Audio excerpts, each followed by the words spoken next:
Adi. Waalaikumsalam. Ya istriku, ini ada apa? Kok tumben kita siang hari ini ketemuan ini?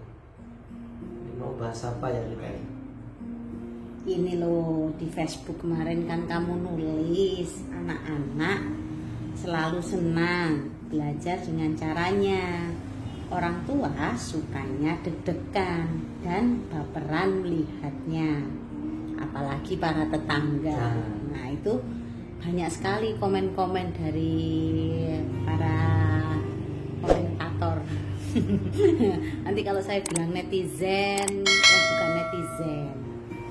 Ya, ini banyak sekali komentar-komentarnya yang pengen tanya-tanya bagaimana itu, apa yang maksud dari pertanyaan tulisannya Pak Farid itu.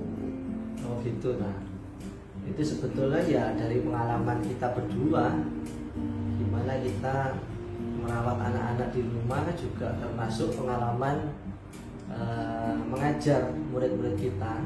Jadi kebanyakan orang tua yang kita jumpai itu biasanya dalam merawat atau mengajari anak biasanya memang terlalu standar, yaitu standar orang tua. Sedangkan anak-anak itu punya cara belajar yang berbeda-beda antara satu anak yang pertama, yang kedua, yang ketiga, keempat dan seterusnya. Ya, itu bisa kita lihat di rumah kita sendiri. Anak yang pertama belajarnya sukanya di rumah dengan handphone atau laptopnya.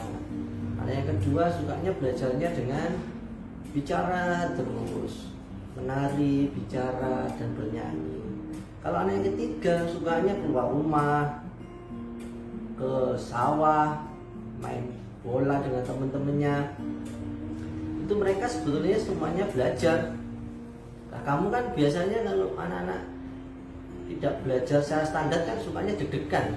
Iya, betul, Mi. Iyalah. Kira-kira kenapa kok deg-degan? Takut nanti nilainya kalau jelek gimana? Oh gitu. Kelas kan? Oh iya iya.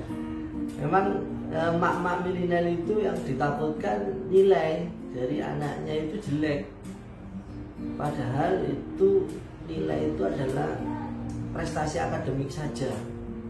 Banyak prestasi anak-anak kita yang lebih dari prestasi akademik. Contohnya, kalau waktunya sholat tiba, anak-anak pergi ke masjid. Itu sangat bagus. Dan kalau bagus, orang tua jarang mengapresiasi, ya kan? Dan juga tidak banyak orang tua yang deg-degan kalau anaknya nggak sholat tepat waktu, nggak ke masjid dan seterusnya.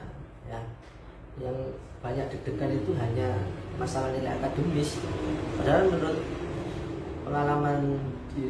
pengalaman saya itu pelajaran akademik itu sangat standar, dan insya Allah anak-anak pasti akan bisa, asalkan mereka secara disiplin, istiqomah untuk selalu belajar. Dan memang anak-anak akan belajar dengan gaya mereka sendiri-sendiri, sama seperti dirimu belajar lewat YouTube. Kalau saya kan sukanya belajarnya kan lewat membaca. Jadi orang tuanya saja punya cara belajar yang berbeda. Terus anak-anak kok gak deg-degan ya dengan cara belajar kita? Gimana menurut kamu? Kan kita nggak ada yang nilai, yang nilai kan kita sendiri. Iya ya, anak-anak itu tidak pernah menilai orang tuanya. Tapi kenapa ya orang tuanya suka menilai anaknya? Mungkin itu yang menjadi kendala.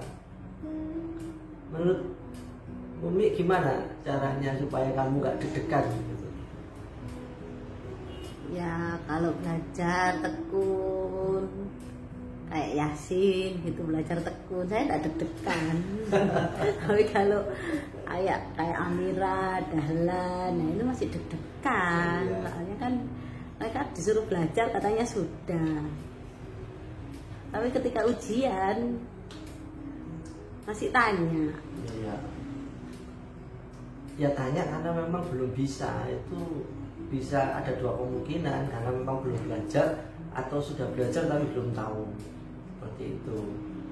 Kalau Yasin mungkin belajarnya niru umiknya gitu. Kalau Amira sama Dahlan niru ini abinya. Jadi sukanya yang outdoor, sukanya yang eksperimen kayak gitu. Jadi kalau umiknya ini deg-degan sama Amira dan Dahlan, ya lihat diriku saja. Ini abinya seperti apa. Itu mungkin bisa membuat hati tenang, gak gelisah gitu. Atau tambah gelisah ya.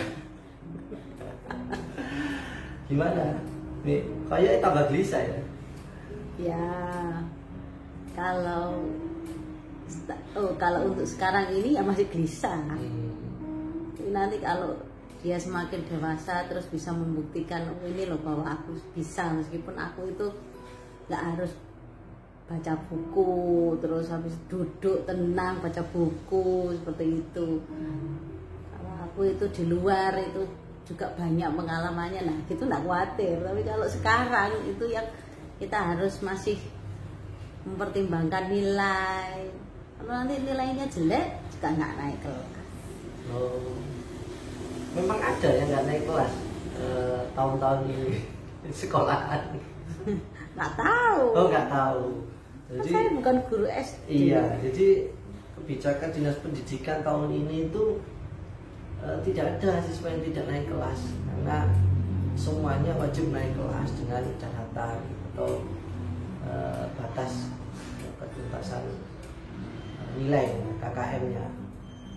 Itu ada batasannya, dan semuanya minimal nilai anak-anak itu batasannya tidak pernah di bawah KKM. Rata-rata yang paling jelek pun pas dengan KKM-nya. Jadi kalau perkara lulus atau tidak, insya Allah anak lulus.